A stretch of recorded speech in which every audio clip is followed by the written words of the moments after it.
You guys already know, another year, another Cobra Kai season, and another tier list for me to make so everybody begins to cry real tears. For this list, I'm only using the Season 6 variants of the characters as I've made tier lists for basically every season at this point, so if you aren't aware of the scaling before Season 6, check out my tier list breaking down the first 5 seasons. With that being said, enjoy the video. As you guys know, with my tier list usually comes the question mark tier, which is used for characters who don't have direct scaling or feats, therefore I don't know where to put them. In this tier, we have Zenker the frat boy, the 2 random students of Kim. I know one of them is named Quan, I don't remember the other one's name, Anthony LaRusso, and Illusion Johnny. Zenker is just fodder for Kyler. The 2 students of Kim don't fight anyone else except each other, so we don't know where they're at, and Anthony just hasn't simply done enough to really say he's anywhere on the list. And Illusion Johnny is just, well, Illusion Johnny, so we don't really gotta worry about how strong he is. Next tier, we have the fodder slash previous scaling tier, which is just a tier of characters who do have scaling. But the scaling is from previous seasons because they don't contribute enough in this one. In this tier, we have Nate, Bert, Mitch, Chris, and Kyler. Nate and Bert have always been the standard for Miyagi-Do fodder, while Mitch lost to a Kyler who didn't even know karate, and he honestly never got better after this. Chris then goes on to go 2-2 with Kyler in season 4, with him then losing to Kyler ultimately in the end. I know this is scaling from 2 seasons ago, but unfortunately this is where most of the fodder cast peak in terms of relevance. Now next up, we have characters who actually do stuff, aka the mid tier. In this tier is Devin, Dimitri, Kenny, and Sean, who surprisingly makes his return. Devin unfortunately is at the bottom here because not only were Kenny and Dimitri stronger than her last season, but we see her performing the worst against Hawk. The best thing she does is trip him. Meanwhile, Kenny, even before the silver bullet, could fight Hawk, and Dimitri this season scraps with him.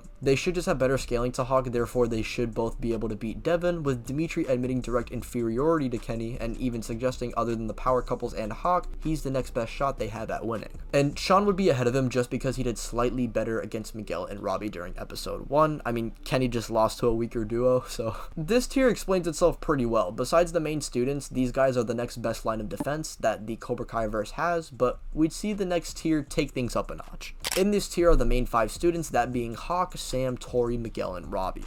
Unfortunately for Hawk, the other placements in this tier are very contentious except for his own, which is just simply at the bottom of the 5. Hawk had the least going on this season, with his best feats being against Robbie, which were like back in season 4. Meanwhile, the power couples have been leveling up past this, with Tori and Robbie both getting the jump on Sam and Miguel. Granted, with Sam, Tori was unhinged, but if anything, this kind of speaks to more so how impressive she is, as we do know with her philosophy, anger does make her more powerful. Meanwhile, Robbie just beats Miguel to 3 points, so I put him barely above him in this season. And I don't want to hear that Miguel is nerfed, as both of them, even before the fight started, made it clear that they both have a reason to win, and neither fighter was going to hold back. If you want to say that Robbie's better in a tournament setting, but Miguel is stronger, then I honestly don't care. These 4 are so close in terms of scaling, you could honestly rank them your own way, but if I had to rank them in this season specifically, it'd go Sam at the bottom, then Tori, then Miguel, then Robbie. Next up, we have the senseis, who to be honest are all very close like the top tier students tier, but I decided to go with Kim at the bottom, then Kreese, then Mike, then the big 3 senseis. Kim by far is just the weakest sensei, with Tori and Sam pressing her in season 5, and I mean this entire season she was just getting kind of bullied by Kim.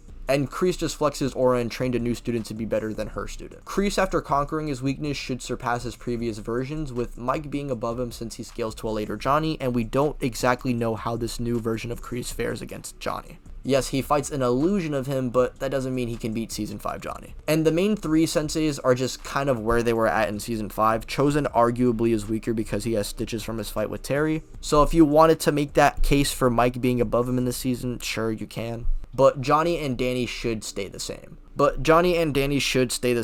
them probably just canceling each other out. That's kind of what season 6 was implying anyway, so for those who think Danny is ahead and I actually changed my tier list and I contradicted myself, relax. Either one could be at the top, it honestly doesn't matter. And at the top of everyone is none other than Kim Da-Yun. You could make the case that, oh well, he's actually nerfed and he's washed. But this doesn't seem to be the case. I feel like if this were, Kim or Kreese would have already taken over by this point, but he clearly has superiority over them. And we also see technically the closest thing to prime Kreese in this season, which is him right before leaving to make Cobra Kai. So if you wanted to make that case for this version of Kreese being the second strongest in the season, then hey, you can. But other than that, this is the official season 6 tier list. Stay mad, and if y'all want to see more from me, check out the other channel.